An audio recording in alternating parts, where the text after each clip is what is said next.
Good morning, good afternoon, wherever you are in this great big universe. My name is Helena, and thank you so much for joining us again for another episode of Love Unlocked, where together we decode the mysteries of the universe.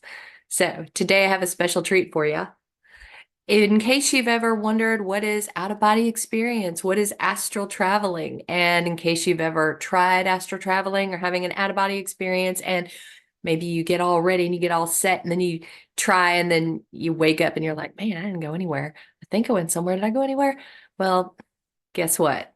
Today, Chris Anthony has agreed to come on the show and give us a lot of tips, tricks, and have you astral traveling like the pros very quickly. So let's go ahead and bring him in.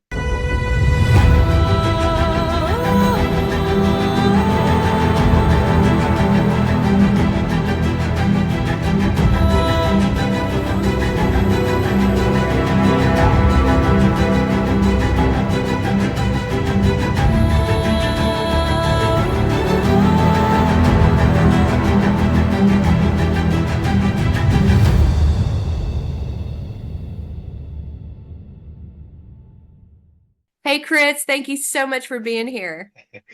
Thank you so much for having me. I'm excited to be here.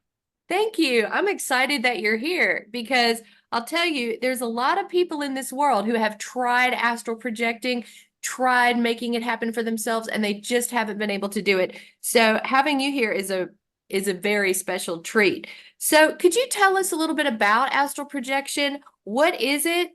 Because there's so many people that are interested in knowing how to do it, but what really is it? Yeah.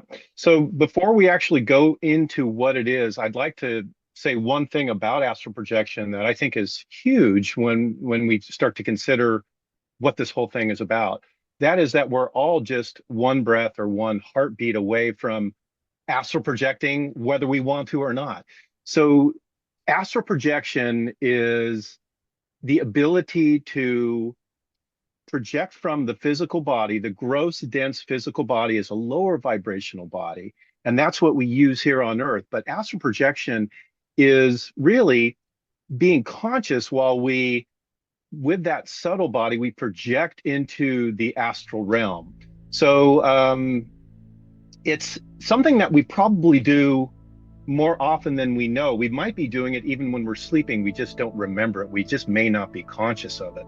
There's a lot of recent trends in ceremony in the spiritual world. People do a lot of ceremonies now. And some of these trends are leading mass amounts of people to realize that, hey, this is real stuff. This is amazing. There's a whole other world out there. So there is a definite trend and awakening to astral projection, the reality of it, and it's even seen in movies and things like that. It sure is. Now, are there any requirements or prerequisites to practice astral projection? Is there anything that I need to do or know? Well, the very cool thing about, I would just say spirituality in general versus like religion or dogmatic thought is there's really no requirement to practice astral projection. Like I said, one day we're going to do it, whether we plan on it or not. But the cool thing about the fact that there's no requirement is that it doesn't necessarily make you a better person if you do it now or a worse person if you don't. We need to get away from those dualistic polarization thoughts. Um, but there's certain things that if someone's listening to this podcast right now and they say, you know, this is something I'm really interested in, I really want to do this, well then yes, there are certain I wouldn't say requirements, but things that are going to help people. For example, um, it's an energetic a thing, really. The astral body is not only a finer substance than the physical body, it's our energy body, just like the causal or the mental body, which is even one finer substance down from the astral body, is also an energetic body. Even our physical body, to some degree or another, is an energetic body, albeit vibrating at a lower resonance. The astral body does better projecting when we're practicing energetic practices. So for those who are really interested in doing it, I would say open your mind up to the possibility of energetic practices. Now, I'm not here to push or preach my way. I would say any of the energetic practices would certainly help, whether it's qigong or tai chi or Kundalini yoga or different esoteric forms of yoga, these things would certainly help. So I would say number one, energy. Number two, this is super important in any spiritual endeavor, self-love. I know that might seem like a curveball in the middle of this, like how do I astral project?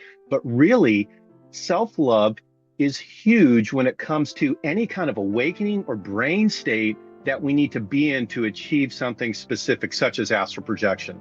And then the third point I would say, and this is going to seem like not only a curveball, but maybe for those baseball fanatics, maybe even a sinker. This is a strange thing, but diet, believe it or not, I have found is huge. And yes, it's what you eat, but really what I have found in my own success rate with astral projection is diet is important, particularly in how much we eat and before we astral project. So I have much better experience in astral projection if I don't eat a lot the day before, and particularly I don't have a heavy meal at night, late at night. So that's a pattern I've noticed. I'm guilty of that. I'm totally Hey, guilty of that. I am too. I'll be up with the So crunchies and munchies at like 2 o'clock in the morning. And does Helena want astral project? Yes, but these bag of peanuts is just calling my name. So, it's really hard. It's really hard to turn away from the snack food. Chris, I have to ask you, you have had out of body experiences and astral projection before. What is it like? What has your experience been like? The experience is, for the most part, life-changing. Um, if I could go on the mountaintop and just tell the whole world, hey, do this, you need to do it, there might be a part of me that would want to do that. It's so life-changing because the first thing you learn when you astral project is there's this whole other world, and the world that is out there in the astral realm and beyond is almost more real than the world we're experiencing now. You've heard people in NDE and near-death experiences and out-of-body experiences talk about when they went to that other place, how the colors were more vibrant, how everything seemed even more real than this world. And I would say, yes, that is certainly true.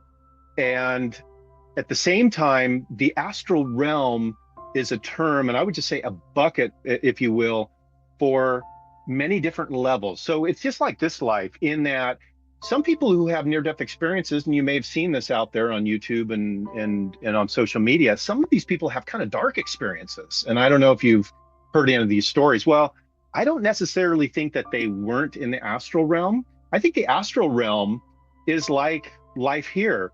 You can be in a very miserable place, whether you created yourself or you just found yourself there, or you can be in a very high and special and sacred place. But for the most part, my experience in the astral realm has just been, it's been unbelievable. And when people want to know about it, I almost feel like I want to tell them, but number one, am I going to get locked up?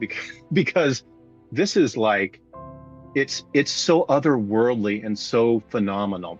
I could just go on and on about that. It usually, let me say one thing. It usually starts with a tunnel or a vortex of some kind. And so we're seeing this in movies now in special effects, because of a lot of the Hollywood people have gone out and they've gone to maybe ceremony where they've had these experiences themselves. We can talk about that kind of stuff later. But oftentimes when we leave the body, it's a shocking experience because there's a strong, powerful vibration, then a snap, and now we're released. And typically we fly down a tunnel or a vortex of sorts, just like we see in the movies. For those who have seen the older movie Contact with Jodie Foster, in that movie, you might remember she goes through a wormhole. It's very much like that. You know, our body has 7 main wormholes or chakras, energy wheels. And when we leave the body, I believe the vortex we're actually going through is one of the vortexes in our own body. So vortex, to me, that sounds almost scary. So it's not possible to die or anything if you go through. I've always heard of the silver cord being attached to us. Could you tell them a little bit about how that works? Yes. And, you know, in all honesty, and I do believe the silver cord's there. I'll tell you why I believe it's there. I've never looked back because whenever I've experienced this, I've been so enamored with what was in front of me. I've never actually have the thought, hey, check and see if the silver cord is there. But the silver cord is something that has been spoken of for quite a long time. And what I've learned in these sacred experiences, these almost supernatural or out of this world experiences, is when there's a collective sort of understanding on things like the silver cord. Even if we haven't seen it, it's most likely true because many, many people are talking about it and saying it. So I can't say I've seen it, but I will address the issue at hand, which is, can I die from astral projection? Well, if it were only that easy just to jump out of your body and be off to heaven or the astral world and leave the earth behind. No, it's not that easy. As a matter of fact, one of the challenges that you'll find as you start experiencing out-of-body experiences and astral projection is you can't seem to stay long enough. You tend to snap back. There's a great book, and I know you're going to put it down below in the link section or in the description section, a link to it. It's called The Psychic Explorer.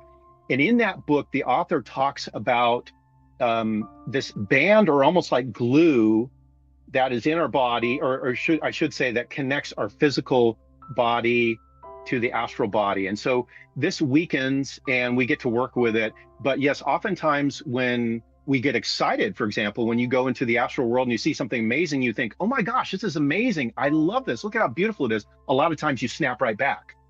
You snap back more often than find yourself wishing you were back in your body. So it's more of a challenge to leave the body and stay out. And certainly death, in my mind, from all the experiences I had, it's a no-brainer. It's not even a worry. It's not even the smallest fraction of a worry. And by the way, once you get out there and you see how beautiful it is, there's part of you that thinks, what am I doing here on Earth? Because at times it can be very difficult, as you know, to be here and very low vibrational.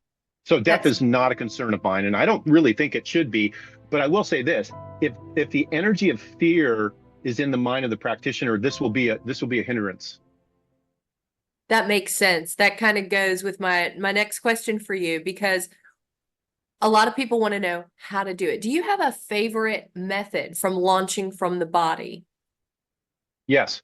So I use what many people would call yoga nidra, and it's a tradition in the East that is more like a laying down, almost like for those who've taken yoga classes, and in the end they do corpse pose, dead man's pose, or shavasana. It's similar to you're laying in that position in corpse pose. It's a very simple technique that is great to use at night when you're falling asleep. So I use this yoga nidra technique, and I found another guy on the internet who, actually on YouTube, who will also have a link in the description below to his video. But many of the things I learned over years of practicing, I found in this video. He said the same exact thing. So that's why I want the link in your description field to go to that guy's video, because I feel like his video is comprehensive. It's extremely helpful for other people. But so yes, I use this yoga nidra technique where I'm laying down. And basically what I'm doing in this technique is I'm dialing down the heart rate. I'm dialing down the breath. What people are going to find as they delve into astral projection or attempting it is not only do they need to stay calm and not fear, we need to dial all the organs down to almost a neutral state. And the breath needs to be so low that in some cases, if you had a partner next to you, sleeping next to you, or spouse or whoever, they might actually think, oh my gosh, Helena's dead. She's gone. She's not breathing. You get your breath down so low.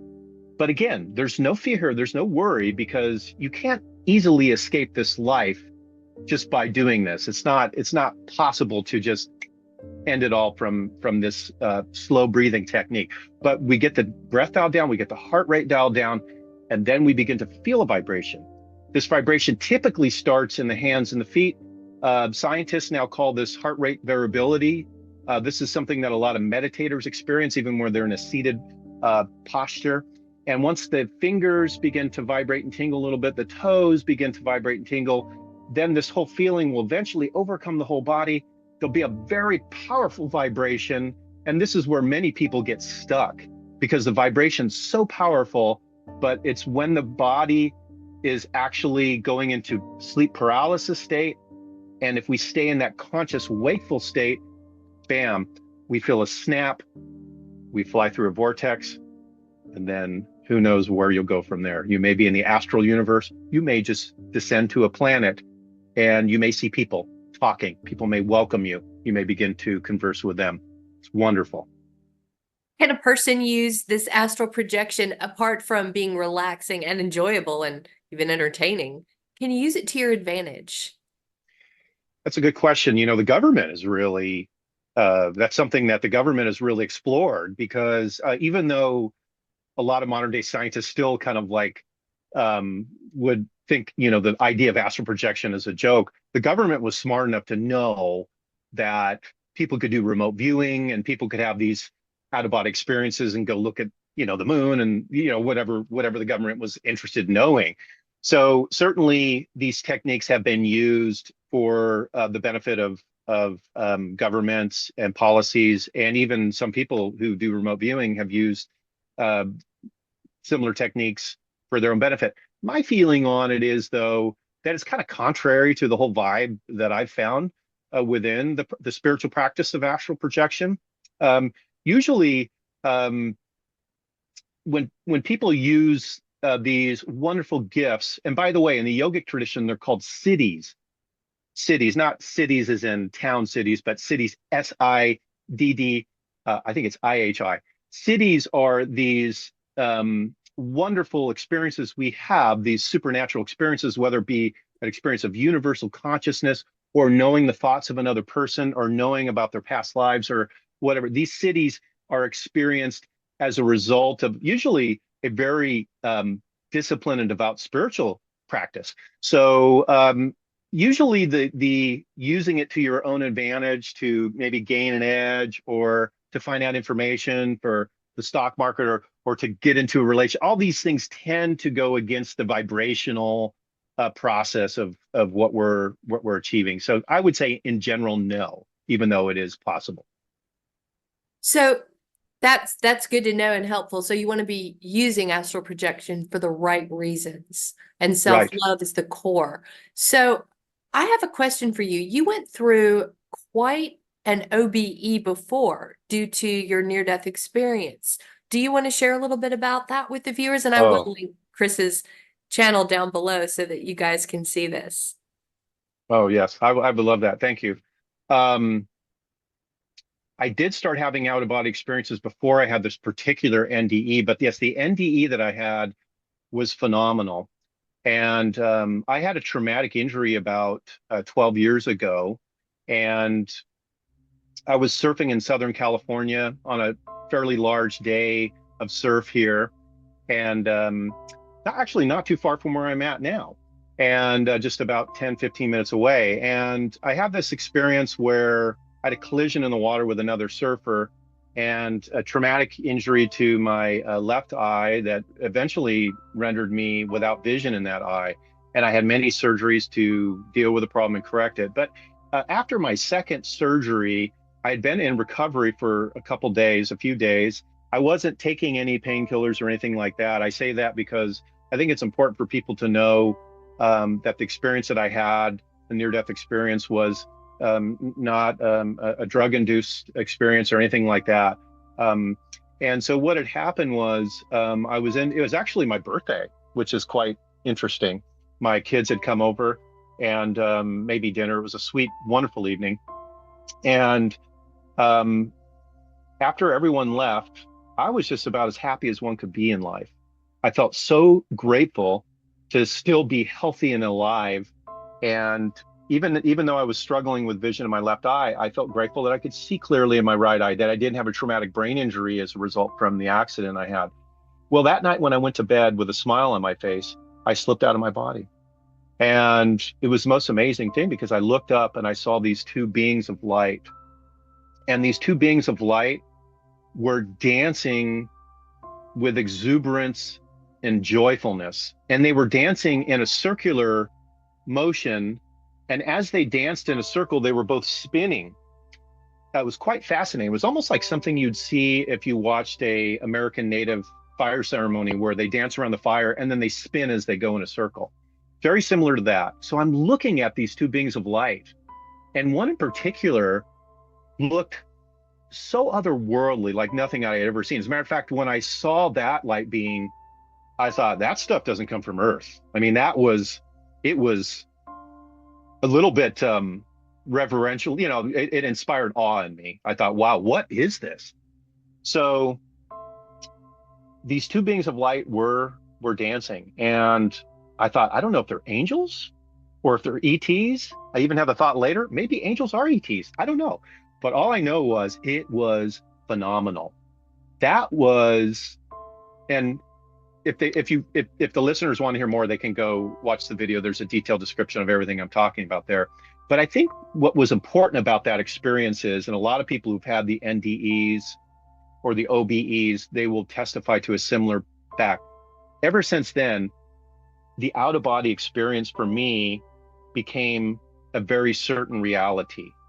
And I guess it's safe to say that we develop neural pathways in our brain to be able to do the things we do, even if they seem supernatural or miraculous.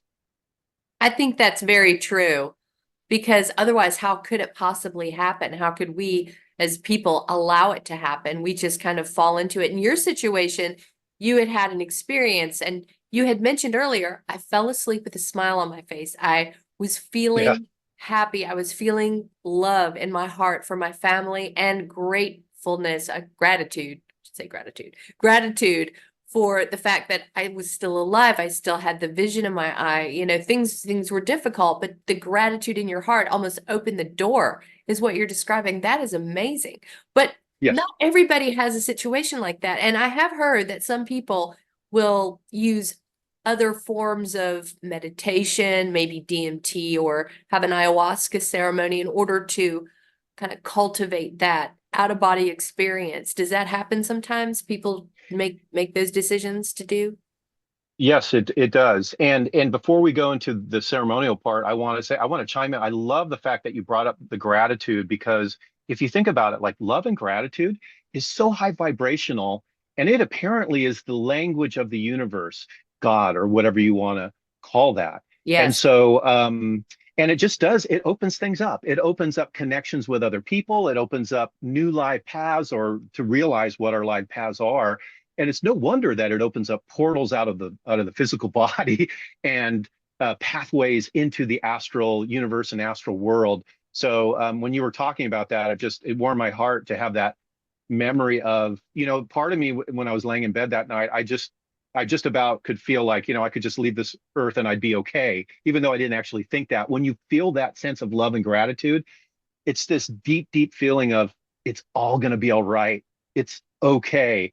I like the old Hindu saying is you are it. You're actually the thing you're looking for and seeking. You're actually it. And once you come to that place of peace and serenity and gratitude and love, it's only natural that things open up for you. But yes, the whole world, it seems like, is into ceremony now. DMT, ayahuasca, psilocybin. There's all kinds of, and then, like you said, there's techniques. So yes, this is a big trend. I will say this. I'm not much for recommending any kind of substances, basically because of what I've seen with substance abuse from not only loved ones and friends, but even in my own life, struggling. We all, I think, if we're human, then we've just, we've wrestled with some sort of abuse, substance abuse, or addictions. I mean, even if it's like we were just joking about eating a lot of peanuts or pretzels at night. I mean, we've all struggled. So I don't necessarily recommend it, but at the same time, I wouldn't go in and strongly discourage it. I will say this: when people open up that door through DMT, ayahuasca, etc., it's like going to the fairgrounds when you decide, you know what, I'm going to go on that ride. Once you get on that ride and they buckle you in and the operator of the machine presses a button and you go up, that's pretty much it. And when I was a kid, I remember being on a ride with my brother where we were going around and around in a circle and we both started feeling nauseous. You can yell all you want to the operator, but those guys see it all day long, and you just got to ride it out. They'll just be like, "Hey, glad you're having fun." You're like, "Oh, please And stop the ride. Have fun." exactly. And at that point, there's no getting off the ride. But in a way, for some people, I think it's good because they could never, in their egoic clingy, fearful sense ever get out of that state of mind to have these experiences. Um, so yes, and is the experience the question is are the experiences that they are experiencing, are they hallucinations, number one, or number two, are they real? Are they astral realm experiences? And I actually do believe that they are real astral realm experiences, because I used to think that, well, those are hallucinogens and your mind is just making it up. Really, what I think is happening is the substances are stopping what we would call left brain reasoning center, and now the whole right brain creative experiential part opens up. So I think it does shut down the left brain to a certain degree, and it opens up what is really real. And sometimes what is really real can be very scary, and it can be a psychological challenge. That's why a lot of people are vomiting. They're having these experiences leading up to these experiences they have. But yes, I do believe they're real, and I do believe they're profitable. However, I do have friends who do them over and over again, and I would have to, if I give my 2 cents and my real true opinion, I would have to say my only concern is integration. I feel like when people do it over and over again through substances, I feel like they're having a hard time integrating what they're experiencing because they're not doing it in an organic, natural way. That's not to say that no one is changed by them or no one profits. I'm not saying that, but I do feel that there's a pattern I've seen where people don't seem to be integrating and growing and then moving to these higher levels. That makes a lot of sense. Now, as an alternative to trying the different ceremonies, could someone explore the quantum world or fractals or sacred geometry? Yes. And this is what a lot of people, back to the ceremonies for a minute, a lot of people who experience DMT, one of the first things that happens is not only do they shoot out of their body, just like any astral projection experience, but a lot of times they will fly into sacred geometry. I really believe that might be our own atomic world of our own existence is what people are experiencing. I've actually most of my astral projection experiences have either been in the astral universe or coming to these beautiful worlds where, the sun is shining, there's streams, there's trees. It's just like heaven, like people describe heaven. But there have been a couple instances where I've gone into these fractal worlds. This came for me when I was doing more energetic practices in these more obscure esoteric forms of yoga. Also, I believe, and Helena, this might be a good point to mention it. We talked about the chakras as being not only vortexes or wheels in the body, but some of the great mystics of old, like Yogananda, for example, believed that the chakras themselves were the doorway to exit the body. And he in particular believed that the top 3 chakras would be the key to exit what he called the prison cell of the body to the higher realms. So I tie this into the fractal and sacred geometry world by saying the times that I've experienced sacred geometry in the fractal world have been when I had more energy, and I believe that I exited through the crown chakra. So that's just my feeling. I may be wrong in that, but that's what I've experienced in the sacred geometry and the fractal experience world. Now, I have one more question for you. I know that we're tight on time. We've only got I just got that couple-minute warning, but could you please give the listeners maybe some tips for being successful in their astral projection journey? Because I know that tonight I'm sure going to try it. And I know that a lot of other people who are watching are going to want to join me in that. I mean, I've done astral projection before when I was little. I remember dancing ballet in my bedroom the first time I did it. And I was so excited. I went to go tell my parents and I couldn't speak.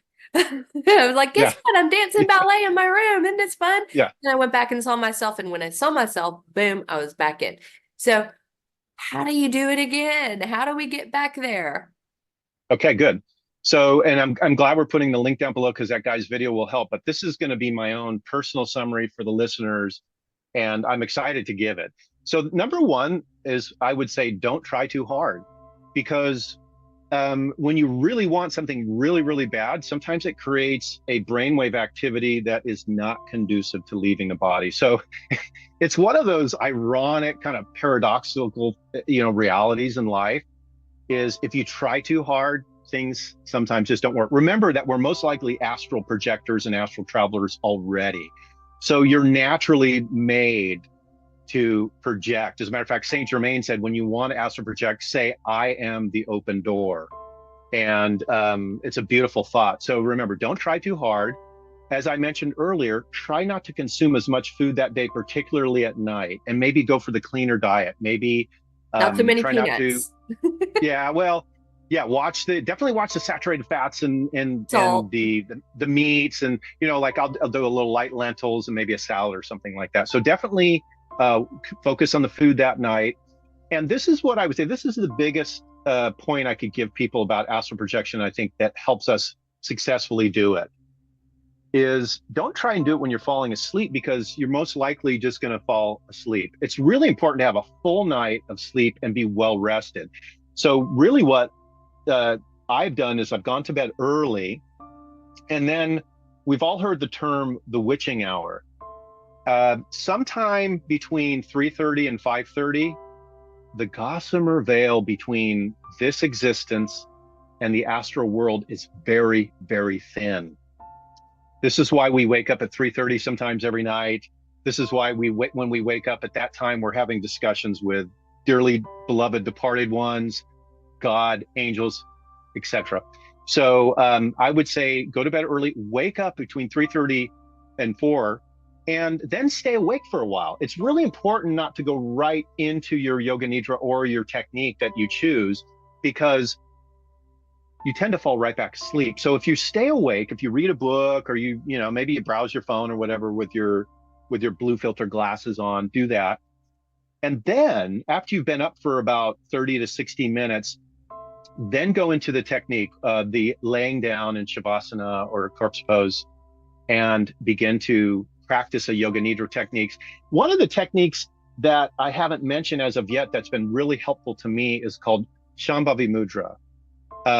That technique is very easy to find on the internet or on YouTube. This is simply a gazing at the third eye. So this is a technique that helps us focus our energy. And I have found that if you can do this for quite some time, you will begin to see a spiral, and you'll begin to see the vortex of the third eye. And so sometimes in the beginning, what you'll start to see is a golden ring, and typically you'll see a bluish, purplish color on the center.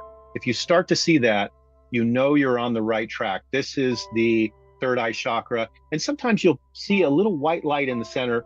And if you get really still and you get really advanced in this practice, that white light will eventually turn into a 5-pointed star.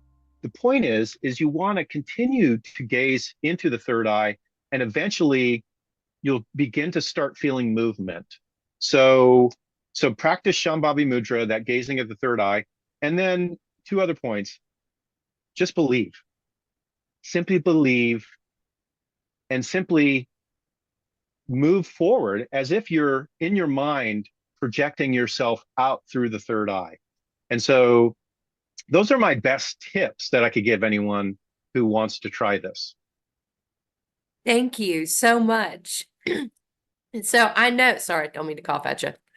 No, So that's okay. I know that our listeners, our viewers, and especially our friends on Quora are going to want to have another chat with you, because they're going to try this, and they're going to do it, and they're going to have so many more questions. Would you mind coming back? I would love to come back. I think this will be great, because I feel like this is just the beginning. Thank you. They're going to love it. Yes. They're going to love it. Yes. So Yes. thank you so much, Chris, for being here. You guys, please put your questions down in the comments or shoot me an email. My email is in my description on my YouTube channel, or visit me on Quora. And Chris's links are going to also, and his recommendations are also going to be in the description of this video. So thank you guys so much for being here. Thank you so much, Chris, for being here for us today and teaching us all that you have. Thank you so much. Namaste, and we'll see you guys again soon. Bye.